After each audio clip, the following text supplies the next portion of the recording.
Welcome back. We got 5 weeks to go. 5. We've People are getting nervous. we have passed out of the House 133 bills, That's definitely a record. and we got 52 from the Senate. And so far, they've third read and passed one of ours, and we've done 2 of theirs. So it's really good. That ratio is not real strong. It's is it? really good to go through. Our special guest this week is one of our favorite reps in the whole world. Got my rules jacket You on. got your rule, Excited to Scotty be Cup. Scotty, where are you from? So I'm from Shell Knob, Missouri, which is extreme southwest Missouri. I'm down on the western end of Table Rock Lake, kind of where the prairie meets the Ozarks, if you will. Fantastic. Yeah, it's hoot owls and chickens don't get along very well down in that neck of the Well, my woods. grandfather used to always say, it's God's country because no one else wanted it. So that's kind of where I've it also is. heard it's not the end of the earth, but you can see it. Yeah, you can sure enough see it. It's there for Yeah. yeah. All right. Things we did this week. Well, we did some bingo. Well, people have asked me what I did. I said, well, it's just kind of luck of the draw. For the edification of our audience, Scott, you are the rules chair. Correct. And how important is a rules chair? I honestly, I'd say pretty important. They, Well, them in the fiscal chair, which Well, you are, there you go. I think are within the House at least, are probably the 2 most important committees because they are the gatekeeper to all legislation. So. That's right. And you've Taking a little different approach. you have taken, in some ways, the most refreshing approach. You've decided, as have I, in my mind, that you're not going to be a rubber stamp. You are going to actually look at these things and see if they're worthwhile to pass through, and whether leadership likes it or not, you're going to do what you do. Yeah. And I appreciate that. And frankly, leadership's been pretty good about They letting us have. do it. Yeah, and you know when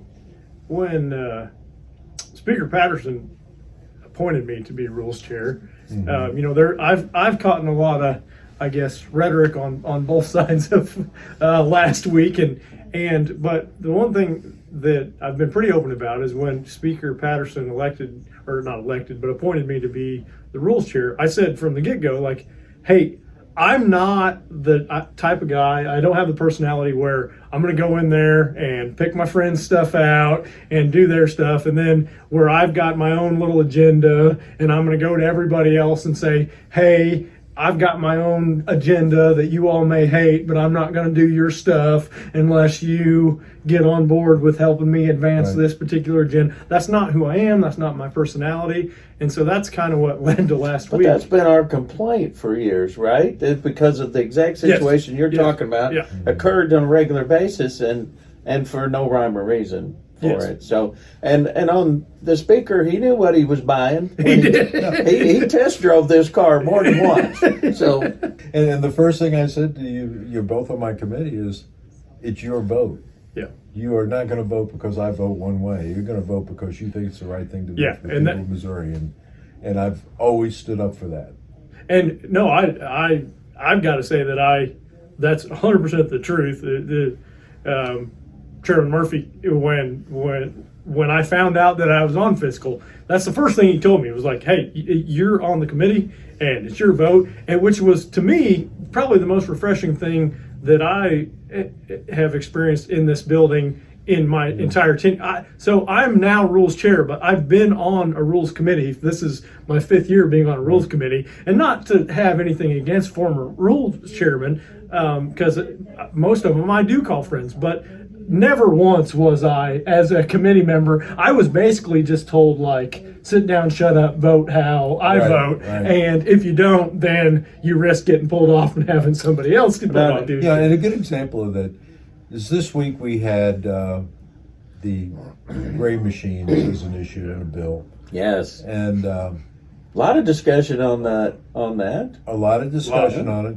And that bill was originally sent to physical. Here you are. Yeah, right. That's a joke because we're doing. We also said it to fiscal review, by the way. Yeah, It's it was physically reviewed, and then after that, Yeah. fiscally reviewed. Fiscal review, and when I first whipped that vote, it was a dead tie. It was 4-4, and if we take that vote, it's dead. It's Yep. dead. That's as good as saying no to everybody. One of the members sits right in front of me on the floor, Jamie Gregg, and he was a solid no. And people were saying to him, if you don't come to the committee, if you take a walk on the committee, we can pass this thing. And he came to me and said, people are asking me to take a walk. And I said, if you do, I'll throw you off the committee. Because that is not how we do things around here. You don't hide from a vote. You vote the way you want to vote. Yes. And when people said to me, "Why don't you let them take a walk?" It's because if it's good enough to pass, then you got to convince him to vote yes for it. Yeah. But that was exactly. Jamie describing what was happening. He was no way suggesting that he was going to. He was take not it going to off. do it. No, that's Jamie's integrity is too high for that. Yeah. And Jamie was really happy because when he was asked to walk, he said, "My chairman will throw me." Yeah, off the my committee if I do chairman it." says I'm not allowed to, so I can't do what you guys are asking That's me right. to do. Yeah, So- but that's also refreshing because it's just proof. Like you got these out-of-state lobbyists that come in because that's what they are. They're Yeah. out-of-state lobbyists. We Right. got out-of-state lobbyists that come here and they try to claim like they know our districts better than us. They try to Right. claim like they know our constituents better than us. But at the end of the day, what matters is we know our districts, we know our constituents, and that's why we got to have each other's backs. That's You right. know, we got to have each other's And as I backs. pointed out to a few of them, not one of them voted for me. Yeah. But they act like they're responsible that Well, they're here. my problem is they probably wouldn't vote for me even if they could. It's the bigger deal. But. That's right. I love your coat, by the way. Oh, thank you very much. So I do have to at least give a little bit of the backstory on this is my rules jacket, and it is made out of old quilts. So this is, I won't belabor you with the full version, but I used to be involved in commodity brokerage and trading a little bit. My master's is in ag business, and about the time that I was getting into it is when they switched from you remember the open outcry, like you saw all the pictures back in the day of open outcry trading that took place in Chicago. Right. At the commodity. Yeah, board. at the Chicago Board of Trade. Well, the firms that were allowed to pit trade, they had to have to enter the pit to trade open outcry, you had to have a jacket that matched the firm you were with. And over the course of time, you can Google this, over the course of time, those jackets got very flamboyant because that's how it was recognized, like who you were with. Right. And I had just one time in my life, I had the experience of being jacketed and being allowed to, I didn't do any trades when I was, but being jacketed and being allowed to enter the pit with one of those flamboyant jackets. Right. When I became rules chair, some of my buddies that have some familiarity with the industry, they said, well, now that you're, their terminology, not my terminology, now that you're a big deal, you got to be jacketed, and so they thought I needed a unique coat similar to those trading jackets to identify me, and they had this commissioned by my grandmother's, they kind of worked with my brother and had it commissioned with a couple members of my grandmother's old quilt club and had this quilted rules chair jacket. Well, I don't know that's if you pretty know cool. this, but my entire life was in the sewing industry. Oh, I didn't know that. And quilting was a big part of that. Yeah. So I really do appreciate it because I know how to do this. And of course that floor trader you're talking about, that was a cross between an auctioneer and a pit boss. Yes, and you had to be on your toes to Oh, be my able gosh. to pay attention to that. Well, when they allowed me, they said you're not allowed to, raise your hands above your waist, and I was pretty happy for it because I Kinda was like an I- auction, Yeah, right? exactly. Yeah, don't scratch your You nose. just bought it, right? Yeah. But cool. sure enough, Well, wood. today we did a whole bunch of stuff. We third read, I think, 13 different bills. I was gonna say half of what And we've done all again, year. It seemed like we You know, did there's a seven, lot right? to this, and I voted no on I think 4 of them Yeah. because I didn't think they were ready for prime time. Yeah. Or spent too much money or infringe too much upon what we do. Oftentimes we try to pass laws for the worst of us instead of the best of us. Yes, definitely. Yeah. And when you do that, you infringe the rights of the best of us. So oftentimes you have to find that balance and make sure that you don't do that. Well, I think I probably voted no on at least that many, Yeah. and for the same reason. The litmus test I use is like, is this interjecting more freedom into people's lives than it is adding encumbrance? Right. and seemingly on some of that stuff we were seeing this afternoon, even though it might have been filed with good intention, when you start looking at it, it's like this just adds more government, more encumbrance, and interjects no freedom on anybody. And that's so in those situations, it's like it just is a little easier for me to say, like you said, not ready for prime time. It's not ready for prime time.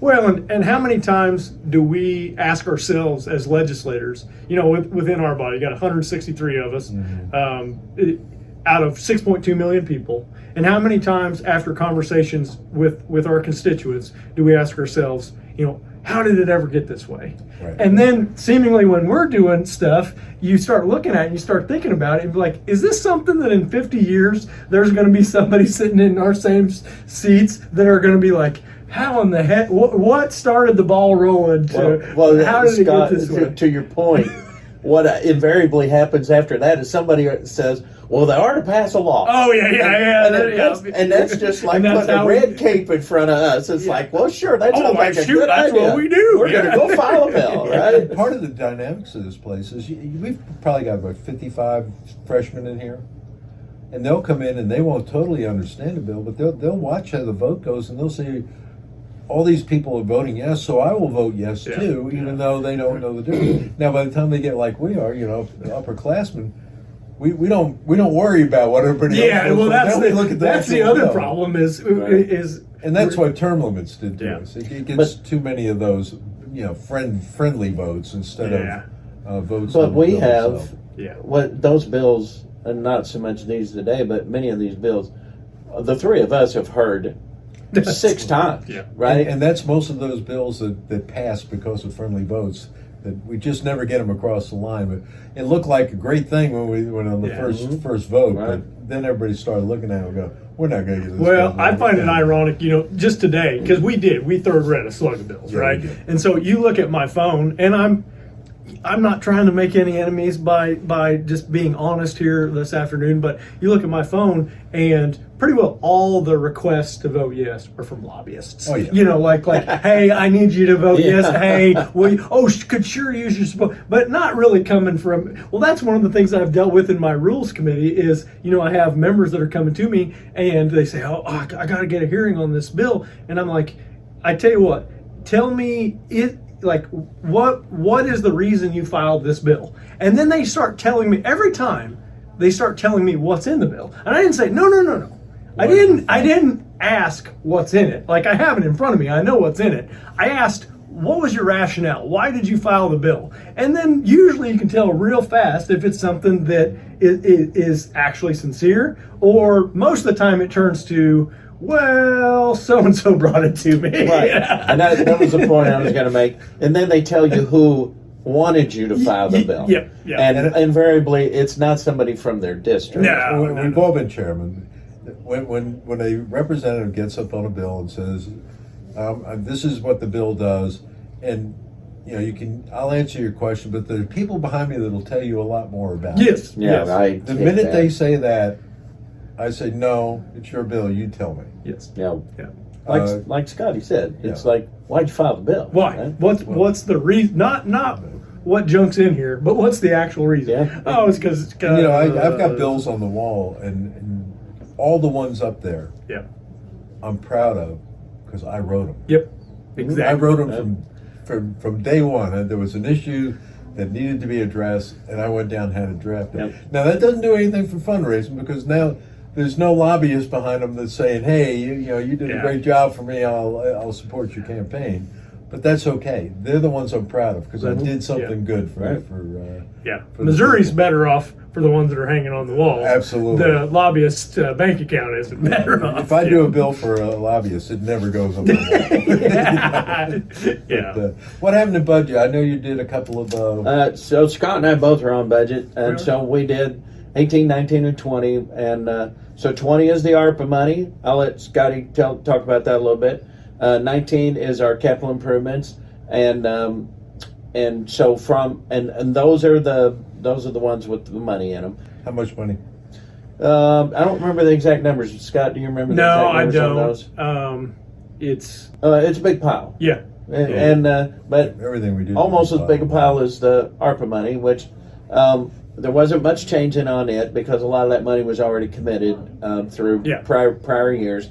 We're reappropriating because we've got to get that money out by December 2026. That was Takes a money little that was while given get. to us by the federal Government. They said, go out and spend it. And find somewhere to spend it before the.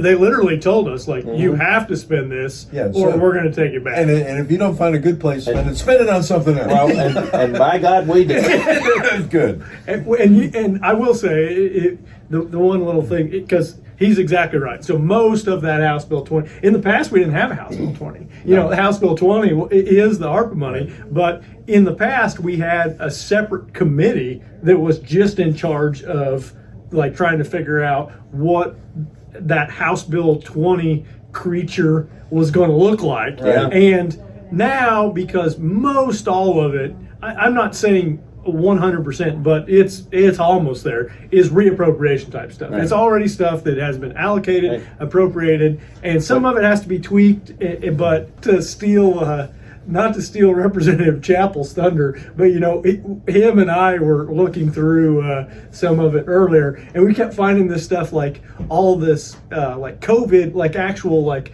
defibrillators and stuff, or not defibrillators, but respirators. You know, and so we're literally using money, and we've been trying to clean that up. That's the only reason I'm talking about it here this afternoon is we were like paying insane storage rental rates on places to like rent to keep this equipment that was still in the box, you know, just been mothballed, was still in the boxes. Yeah. And so it's like, and so then what the answers that they would give us is, well, we have to keep paying the storage rent because if we don't pay the storage rent, we're just going to have to throw it away. And we're like, well, will we ever need it? And they're like, well, no, even if we had another pandemic, we wouldn't be allowed to use this stuff because it's like out of date or something. Well, Representative Knight and let them auction that thing off. What we is like, can we give it to? Well, if we're paying the bill to keep, like, can we give it to another state and make them pay the bill? And then if we ever need to use it, we'll just borrow it back. Or at the very least, you know, issue one to every person who visits the Capitol so they can have their own personal. Here's your own personal respirator if you ever need to. Yeah. But you know, just the amount of stuff like that we're just trying to clean up. You know, it's it was frustrating on a lot of it. It was like the grant we had created that would have given a $20,000 grant to our little local fire departments and police departments and things like that. And then somewhere along the process, it got a 50-50 match put on it, which pretty much froze out our rural fire departments. And tried to clean that up for years. It somehow would always get changed back every time you and I tried to change that match requirement. And so where it could have done a lot of good, it didn't. Yeah. And that's because the people that needed the money, you know, it's like, hey, we got $700,000 for you. Because we know you're the one that needs it the worst, and then at the very end of the process, it'd be like, oh, by the way, to get the $700,000, you also have to raise $700,000, and so the people that already had money were the only ones that qualified to get it, and it was like, wait a second, this is the most backwards way of doing this possible. Perfect example of what you're talking about. Because the ones that don't have the money are the ones that need the most. No, that's exactly right. The perfect example of what Scott's talking about is $12 million to Department of Conservation to tear down a levee wall along the Missouri River. At the time, they had 94% of their budget in reserve. So they have a dedicated tax, like a literal tax on the citizenry, and they want to keep that for their slush fund. And then they're saying, "Oh no, we need this ARPA money." And so that $12 million, just to give you an example, you could put it in a hospital or something, couldn't it? Well, it would have paid for an unfunded mandate of disinfection on wastewater treatment plants for 24 small communities. 24. And once again, now they still are on the hook for that $500,000, but instead we used it ARPA money to tear down a levee wall when that department had way more than enough money to do that. Just sitting there. Yeah. Just sitting there. And it's not their money. You know, that you say their money. Like, that's what I hate more than anything. Oh, is when me we too. have these departments are like, The state has no money. yeah, it's like, state it's has no not, money. it's not your money. It's the people's money. So it's your all's money that is literally sitting in an account. And they're like, no, we need that for our own slush Right. fund. So you got to give us the other money. But for, you and I and Representative Chappell and a few others over the years, but a very few others, have been screaming about this kind of stuff for a Yeah, long time. we have. And it's all the way up and down through And the it's budget. not just Republicans. It's not just It's Republicans. not just The truth of it is that we trimmed down a budget without cutting a single program this year. Not one. yeah. And, well, that is what I hear in the news, but that's okay. but nobody got there. Yeah, exactly. VLT. Well, that's because VLTs, anytime that was somebody's the- not the- grifting off of it, then you're not going to get a news. We segment. talked about VLTs a little bit Yeah. earlier about the process and what happened. Yeah. I've never seen a bill of any sort come to the House that was so schizophrenic. Oh man. Oh, we my had goodness, yeah. we had people that were changing their minds and their votes on that bill minute by minute. By the minute. Minute by minute. The people that were in support of that bill said, "I have 110 votes," and I said, "I don't believe you." I saw it. So last week I saw two separate, and these were legitimate whip lists. Like this No, isn't they went office to office. Yeah, and these were actually like lists with names. You know, it wasn't like somebody like, oh, I got some numbers that I kind of put together. These were legitimate whip lists, and one side of it said, you know, they had 110 votes, and the other side said that there was like 32 votes, and it's like both of them legitimate lists, And they were handwritten with everybody's name on it. This one's like, yes, this one wasn't no. But I'm we not talked to saying them. one's right and the other one's wrong, but I'm saying that there's a discrepancy. Just to explain it a little bit, the people that run these machines say they're not gambling machines. The ones that are currently out there. The ones that are out there. They're the ones not. we all No, complain they're about. just entertainment machines. So you put your money in, and it'll keep a good portion of it and give you some back. They're If it looks like it does, I believe one of my good friends rebate. said, if it looks It's a like it rebate, does, right? it quacks like it does. and if it smells like a duck. Yeah. But but we have really a lot of different factions on this. We have those that want to make sure that we regulate these so that they don't cheat the public, Right. which is where I'm at. So 100%. I remember going into an establishment. This was actually not, you know, most of the places you see these are in gas stations. You know, I call them gas station Convenience casinos, stores, yeah. convenience stores.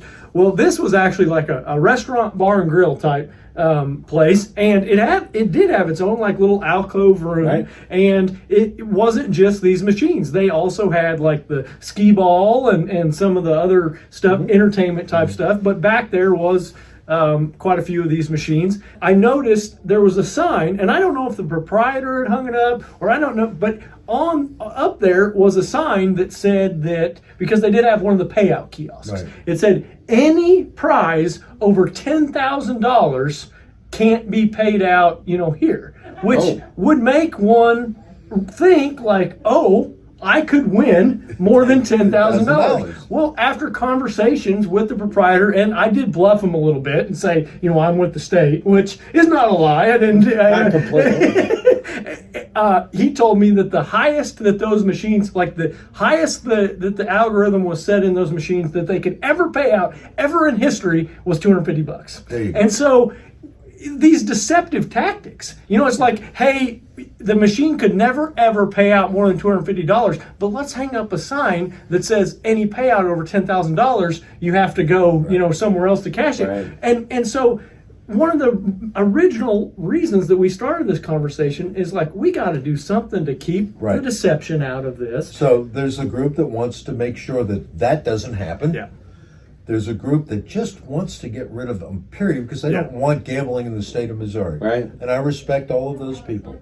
And then there's the people that have these machines that want us to just leave us alone. They're just fun games. And so clearly we need some kind of regulation on it. So this bill that Representative Harwick brought forth originally I didn't like some of it, and I put on an amendment that said, "Hey, if it looks like a duck and walks like a duck, Correct. it's a duck." I think you even said that on the floor. I did. Yeah. You know, so that would define these as gambling machines, and the Lottery Commission needs to regulate them. You know, no matter what the manufacturers say, it's a slot machine. Right. Well, and also that brought a lot of us to the point where we could go back to voting for it. But right? we still had those that wanted them all gone. and Yeah, just, no, for I mean, religious reasons, honestly, whatever. if I don't know about Scott, but for me, my preference would be get rid of all of it. I mean, I don't like. Which the would be aspect a of it. very simple thing to do. I could write you a bill that's 3 or 4 sentences. I actually had a bill for that. And all it has to say is if you have this machine in your place of business, you don't have a liquor license. and or a municipality cannot grant you a business license. Yep. Yeah. Okay. Done. Yep. If that was the will, but again, there's all these different Correct. factors. Well, So we ended up passing a bill that did the regulation part of it, because yeah, I think that the ones that are out there aren't going away. that's true. Probably. I would. Well, the Until legal we pass that entanglement. bill. Yeah, the No, you're legal right. entanglements. You're right? right. Passing the So- bill, like you said, would be difficult. But to get that done was a week of. Oh. Have you ever, like, I don't know that I've ever, this is my 6th year, and I don't know that I've ever been involved in where it was seemingly like there was that much positioning that took place. I Like, had it was, a Well, there was a lot of lobbyists- stuff on 126, as you guys will Yeah, remember when we stream did of lobbyists that came in this office, especially since I had it in my committee. You know, yeah. was constant. Yeah. You know, and they would sit there and argue one side or the other, and I kept saying, "Look, I'm going to vote out whatever I can vote out, but I don't have the votes to vote anything out." Yeah. Eventually, the fiscal note came back as a positive, because if we do regulate them, actually it would bring income into the state. So it ended up going out of my. You didn't have to. we Sometimes it's we like, didn't have to do here, it. And it here's was that like, hot potato. Thank you, Yeah. thank you. We didn't Solved have our to do it, problem but for us. it finally passed by 82 votes. 83, I think, is what it finally had. And the board had to stay open for 15 minutes, and I've never seen that. Yeah, that's pretty rare. Just to get enough people to vote for it, because it just kept going 81, 80. Well, we kind of 81. got close on the GM bill years ago. Remember? Well, the board had to stay open for a while on that. I wasn't Yeah. here yet for that. Oh, Yeah. you were. Oh, that's Yeah, right. You yeah, came in 'cause on I a came special. in on a special. Yeah. Yeah. So Yeah, that was before but I've heard that was probably about as close as it gets. I remember the pro tem of the Senate coming in, and I was a freshman, and me and Representative Simmons, he called us over the side and said, "Your political career is dead unless you vote for this bill." Little did we know it was dead anyway. Yeah. Now I'd say so. Well, that's kind of what I faced this week. Is people kept coming to me saying, "Well, what do you want?" I was like, "I don't want anything." You didn't even file a bill. Yeah, I Well, was- no, yeah, you I actually don't did. think- You I don't filed think- 6 or 7. Yeah, I don't think those are going anywhere. No, but so that's actually a pretty good description of the process, because we went through it. A lot of us were put in a position where now we've been kind of forced on the knife's edge, and because what ended up getting onto the floor was not what we had originally agreed to, and so the amendment process, your amendment alone, allowed me to come back to a yes vote on that particular bill. Yeah, So- because the way the bill was written, it left all those gray machines. out Yeah, there left them in place. in kind of a never land, and Yeah. said, "Well, they'll eventually come over," and I didn't believe that. Yeah, So- yeah, that's yeah. So the one I don't think operator, anybody believes one that. operator may be in a position where they would do that, but there was nothing in the bill that would keep somebody coming in and filling that space right back up with the same machine. Yeah. I think all of us, it's no secret that we do try to interject just a little bit of fun into this process, because You have to. if you Yeah. don't, and this is for anybody and everybody that may ever listen to this, if your legislator isn't trying to interject just a little bit of fun into the process, then it probably means they're corrupt. Or, it probably means, it probably means that there's something else going on. We are here because we want to do what's best for the literal state of Missouri for the next, not 2 years, but next 100 years. And And the one thing, The actual human beings. the that make up actual the state of citizens, Missouri, right, and yeah. so but also with that, I don't think I've ever been sitting with two guys that understand that there's a time to have fun and there's a time to be serious, and that's one thing that never gets reported. If you ever have a story run on you, that's one thing that never gets reported. The one thing that really, so this week, we a lot of it was centered around the VLT bill. It Absolutely. was. That's not a secret. With that said, it also, one of the things that hasn't really been discussed, but I promise you will be, it'll probably be what is center of attention next week, is the HGR that's where I came from. That's why I've got my rules jacket on. So we are working on essentially a Amendment 3 cleanup. That's the best terminology I can use. And there was an HCR that had gone through the process. From my understanding, I don't want to overspeak, but from my understanding, there were some issues with it, and so it turned out that wasn't going to be able to be the vehicle. And so it kind of last minute. It was like, oh, we got to start anew. Over, yeah. And so, literally yesterday, they took an HCR that had been filed earlier in the year that had not been referred yet. It went to committee. Went to Children and Families, and then a committee substitute that was kind of actually what had been discussed all the first part of this year was used to replace that. And next week we will see that on the floor, and I haven't even seen it yet. So Well, I can't tell you why. It came out of committee last night. I had posted up for rules and literally put in the hearing notice that I would hear it in rules today if it was referred, not even knowing if it was going to get referred to me. And so it was referred like mid-morning this morning. We go onto the floor, and then we had a hearing that got pretty emotional. It definitely was not heated, but it was very, very emotional. Sure. And so we had, it's hands down the most emotional rules hearing that I've ever had. Most of the time you go in there, vote up or down. We had that lasted, the better half of an hour on one bill. And so and rules, normally a bill takes 5 minutes.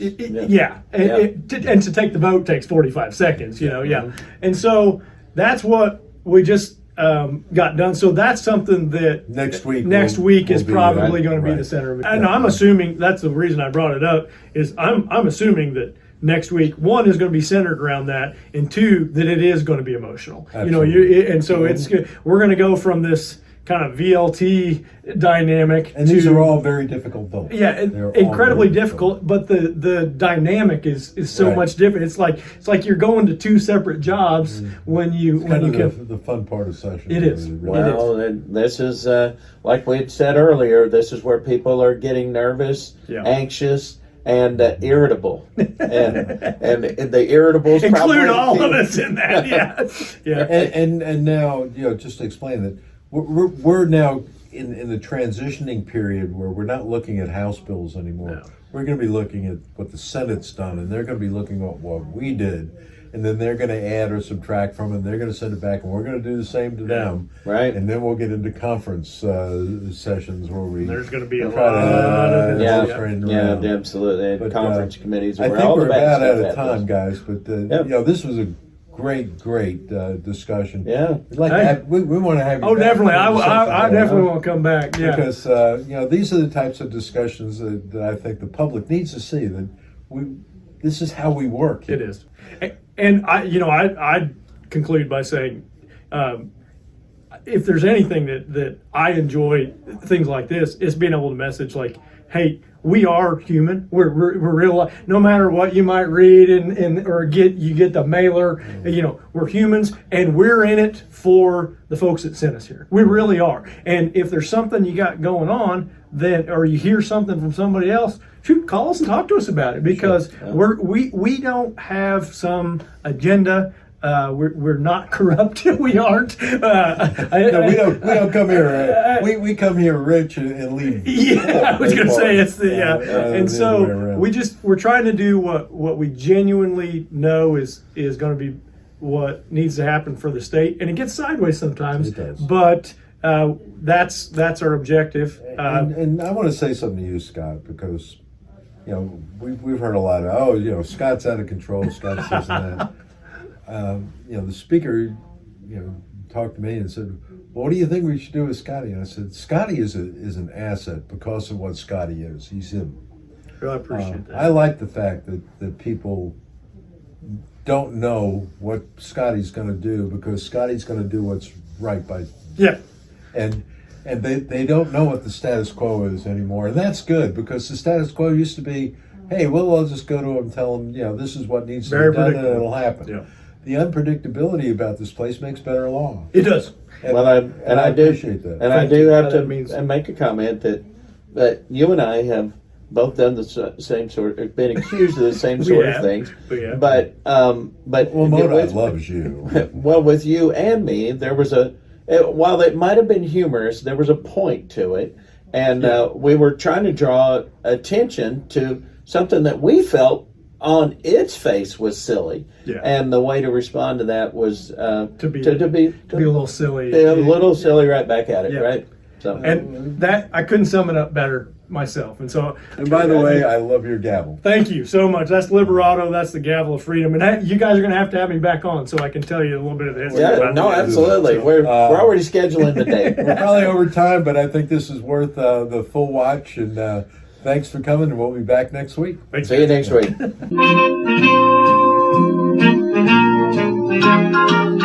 week.